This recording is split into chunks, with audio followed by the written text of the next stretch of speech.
Bonjour à tous, chers coulés, très chers fans de football. Bienvenue dans cette vidéo dans laquelle nous parlerons de la situation précaire de Ferran Torres. Commençons par une remise en contexte. Ferran Torres arrive au Barça en janvier 2022 contre un chèque de 55 millions d'euros. Il arrive en provenance des Citizens. Il fut courtisé déjà par de nombreux gros clubs à l'époque.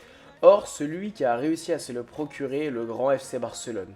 Son premier mois à Barcelone fut plutôt satisfaisant, il avait un très bon jeu entre les lignes, il libérait les espaces, il comprenait parfaitement le jeu de position que voulait insuffler le coach Xavi, mais le seul bémol était son mental. En effet, on se rappelle tous de son match face à Naples le 17 février 2022 dans lequel il avait tout raté, et donc dû à ce match, l'étiquette de mauvais finisseur, d'assassin lui fut attribuée. Sa saison 2022-2023 fut en demi-teinte, voire moyennement mauvaise, des performances trop irrégulières qui ne permettent donc pas à Ferran d'être titulaire.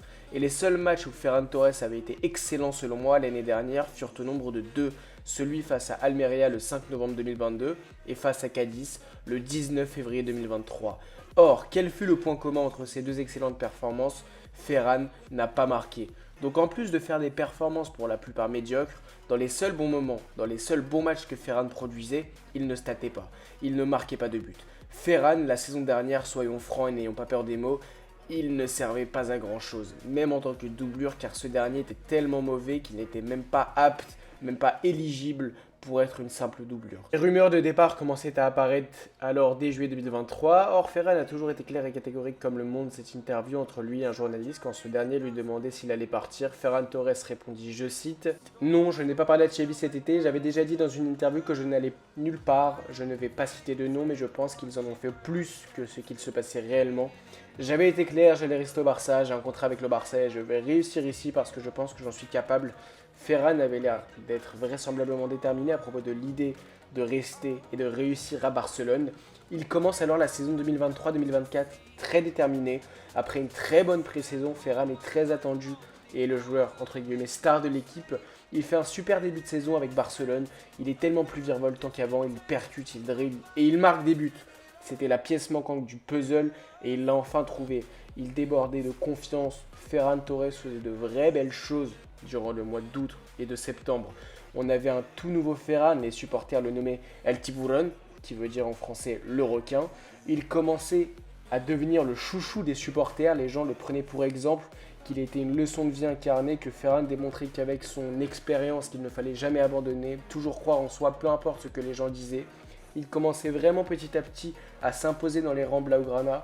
Or, à partir de fin septembre, début octobre, Ferran retombait peu à peu dans ses travers, il recommençait à être ce joueur sans réelle conviction, sans réelle personnalité sur le terrain, sans réelle envie. Et depuis 2 mois, plus personne ne parle de Ferran. Il est tombé donc dans l'oubli. Se refait peu à peu insulter par les fans sur les réseaux sociaux, il redevient le Ferran de la saison dernière. Mais comment est-ce possible de passer par autant d'émotions différentes, d'être un joueur, un revenant de guerre, un revenant d'entre les morts, puis du jour au lendemain, de devenir la risée du football? Comment est-ce possible? À titre personnel, Ferran n'a malheureusement pas le mental nécessaire pour être un joueur du Barça. En effet, dans une grande institution, dans un grand club, un joueur doit comporter deux qualités essentielles si ce dernier souhaite vraiment réussir. La première est le niveau. En effet, cela me semble logique, si un joueur désire réussir dans un grand club, ce dernier se doit d'être à un bon niveau. Or, quel intérêt d'être talentueux, d'être fort, sans être rigoureux et discipliné? En effet, si un joueur ne se challenge pas chaque jour, s'il ne s'entraîne pas 2 fois plus chaque jour afin de devenir la meilleure version footballistique de lui-même, ce dernier malheureusement aura très peu de chances de réussir au plus haut niveau. Le seul me venant en tête ayant réussi au plus haut niveau est Eden Hazard. Ce dernier était l'un des plus gros talents du football mondial.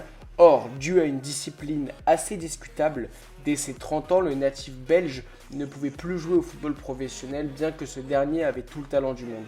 Et le dernier élément essentiel, étant très important lui aussi, est le mental d'acier. En effet, nous vivons dans une société maintenant dans laquelle tout va très vite. Les insultes et les mauvais mots vont très vite. Si un joueur ne s'arme pas d'une carapace dotée de faire l'impasse et d'avancer malgré les critiques, alors ce joueur en question s'effondrera. Le mental est la pierre angulaire de tous les domaines de la vie.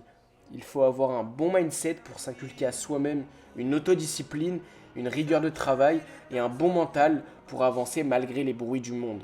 Excusez-moi pour cette analyse très sociologique, Et revenons à nos moutons étant Ferran Torres. Donc pour conclure, à titre personnel, je pense que Ferran peut se relever malgré son mental assez défaillant. Tout dépend de lui, cela me paraît normal. S'il souhaite réellement réussir, il peut le faire.